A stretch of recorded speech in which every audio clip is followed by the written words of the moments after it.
ಜೀವಿತದಲ್ಲಿ ದೇವರು ಪ್ರತಿದಿನವೂ ನನ್ನ ವಾಕ್ಯಗಳಿಂದ ಬಲಪಡಿಸಿ ಆಶೀರ್ವದಿಸಿ ನಡೆಸ್ತಾ ಬರ್ತಾ ಇದ್ದಾರೆ.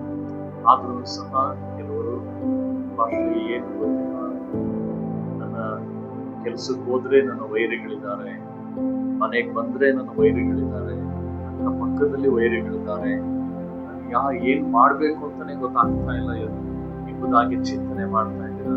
ಕರ್ತನಿಗೆ ಬಂದು ಆ ವೈರಿಯನ್ನು ಎದುರಿಸುವುದು ಹೇಗೆ, ಏನ್ ಮಾಡ್ಬೇಕು ಅದಕ್ಕೆ ಎಂಬುದಾಗಿ ಕರ್ತನಿಗೆ ಮಾತನಾಡಲಿಕ್ಕೆ ನೀವು ಸಿದ್ಧವಾಗಿದ್ದಾರೆ. ಆ ವಾಕ್ಯ ಓದ್ಕೊಳ್ಳೋಣ. 5ನೇ ಅಧ್ಯಾಯ 44. ನಿಮ್ಮನ್ನು ಹಿಂಸೆ ಪಡಿಸುವವರಿಗೋಸ್ಕರ ದೇವರನ್ನು ಪ್ರಾರ್ಥಿಸಿರಿ.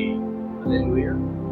ದೇವರೇ ಹೇಳ್ತಾ ಇದ್ದಾರೆ, ನಮ್ಗೆ ವೈರಿಗಳನ್ನ ಹೇಗೆ ಎದುರಿಸಬೇಕು ಅನ್ನುವುದಾದ್ರೆ ದೇವರೇ ನಮ್ಗೆ ಎಲ್ಲಾ ರೀತಿಯಾಗಿ ಪ್ರತಿಯೊಂದು ವಿಷಯದಲ್ಲೂ ಸಹ ಮಾರ್ಗದರ್ಶಿಯಾಗಿದ್ದಾರೆ.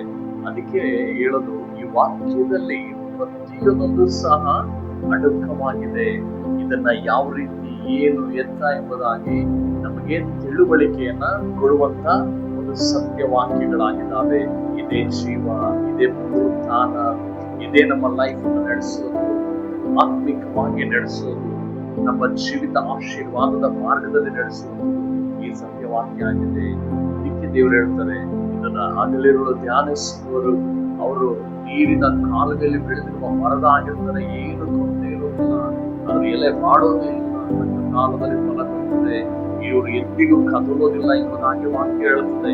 ಅದಕ್ಕೆ ಪ್ರಿಯ ಸಹೋದರ ಸಹೋದರಿಯರೇ, ನಿಮ್ಮ ವೈರಿಗಳನ್ನ ನೀವು ಎದುರಿಸೋದಕ್ಕೆ ಹೋಗ್ಬೇಡ್ರಿ. ದೇವರ ವಾಕ್ಯ ಸ್ಪಷ್ಟವಾಗಿ ಹೇಳ್ತಾ ಇದೆ, ನಿಮ್ಮನ್ನು ಹಿಂಸೆ ಪಡಿಸುವವರಿಗೋಸ್ಕರ ಕರ್ತನಲ್ಲಿ ಪ್ರಾರ್ಥನೆ ಮಾಡ್ರಿ. ಏನಂತ ಪ್ರಾರ್ಥನೆ ಮಾಡ್ಬೇಕು ನೋಡ್ರಿ, ನಿಮ್ಮ ವೈರಿಯನ್ನು ಪ್ರೀತಿಸಿರಿ. ಈಗ ನಿಮ್ಮ ವೈರಿಯನ್ನ ಪ್ರೀತಿಸಿರಿ ಅಂತ ದೇವರ ವಾಕ್ಯ ಹೇಳ್ತಾ ಇದೆ.